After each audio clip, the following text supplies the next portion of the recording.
Right, hello and welcome back to the Ologra FC YouTube channel. Today we are going to be looking at how I think Manchester United should line up tonight versus Rangers. Now, one big thing to remember is that Rangers are a very physical team. This is going to be a battle. This is going to be something that a lot of United players probably aren't going to be able to cope with. So we're going to try and line up the team in as attacking as we can, while also remaining somewhat defensively solid and physically solid, because we're going to have Tavernier running down the right, we're going to have all types of things going on in the midfield, so we just need to make sure that this team is solid, ready to battle, and most importantly, good at football. All right, so let's get into it. Right, so what we've gone for here is very similar to what Amorim's done a lot. So that is Højlund up top, Bruno on the left, Ahmad on the right, Martinez, Maguire, De Ligt with Mazraoui and Dalot on the right and the left. But what I've gone for, and this is the major change, okay, and it doesn't seem like a huge change because it's only one player. You could count Højlund as a change as well because Xerxes has been starting a bit, but we're going to be playing probably an even game, unfortunately, right? It's going to be a fairly even game. So Collier has to play. I mean, the way that this guy's been eating up ground is outrageous. And I was thinking possibly about playing Casemiro, but the problem I have with Casemiro is that he won't have the legs for this game. So United need to go here and they need to make a statement, right? It needs to be physical. It needs to be big, tough, strong Man United, right? So Kobe Mainoo's not going to be able to do that. He's never going to be able to do that. So what I've gone for here is Toby Collier. And the reason is because he is not only pretty good on the ball, but it's just his defensive mind is going to be so huge for United here, in that we need to win the ball back. United need to have the ball, otherwise we've basically lost, right? So United have to have the ball. So the way that this is going to work is going to be slightly different to the way that Man United would play with, say, Kobe Mainoo.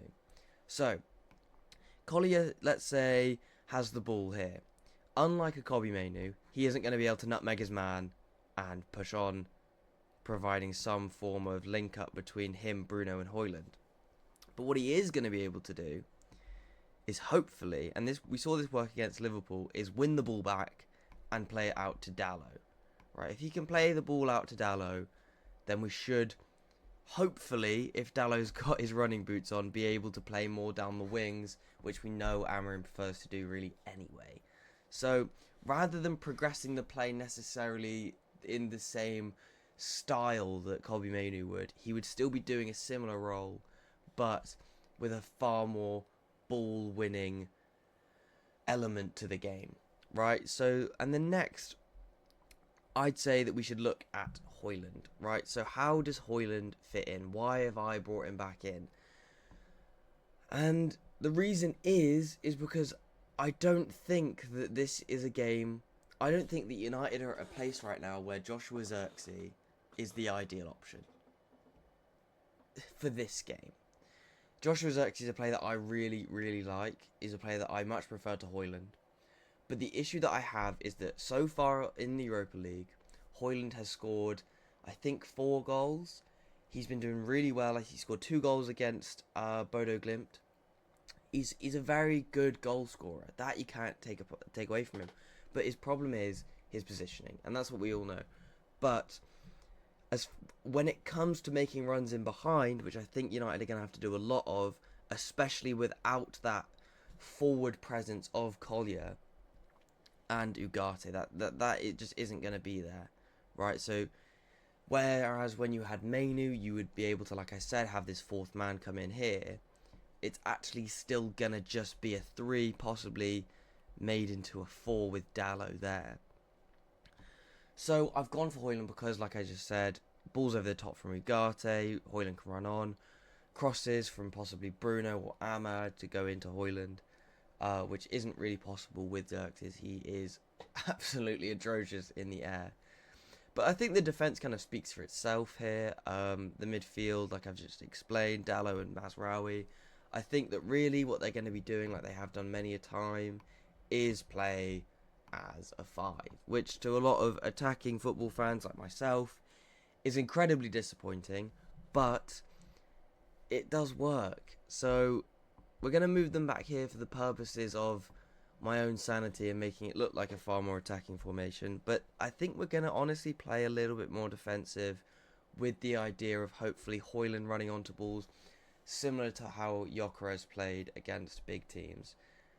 And I know, I mean, forgive me Rangers fans, but this isn't the kind of team that we should be playing like this against. But I think that this is just the way it's going to have to be. I think Amorim's in a stage now where he has to win the Europa League. He has to win something in order to really set himself on a good path at Manchester United. So I think he's really going to be desperate to just get this game over with, get a 1-0, 2-0 win, and hopefully see us through.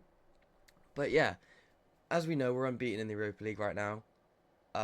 So we've got a good record. Hopefully this edition of Collier, if he does it, will be a huge help. There's been rumours of possibly Rashford playing, possibly Garnacho still playing, even though it looks like he's on his way out the door. Antony might even be playing. But I really think that this would be the best lineup for now. Possibly bring Antony on at right wing back if we fail to score. But I'm pretty happy with this.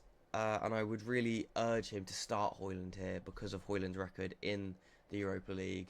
And I'd really, really urge him to start Collier for the reasons mentioned. And because I think he deserves it. I've gone for Onana as well. I think we should just kind of talk about this. I've gone for Onana purely because I just don't trust Bindier. I know a lot of people are big fans of him. I've never trusted him, really. He's never really stood out to me as someone that is an outrageously good keeper. His shot stopping might be useful here, but I really think that we need to try and give Onana as much confidence as we can.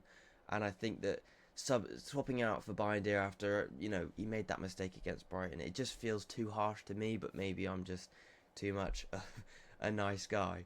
But yeah, so this is the team I've gone for. Thank you very much for watching, and I will see you guys in the next one.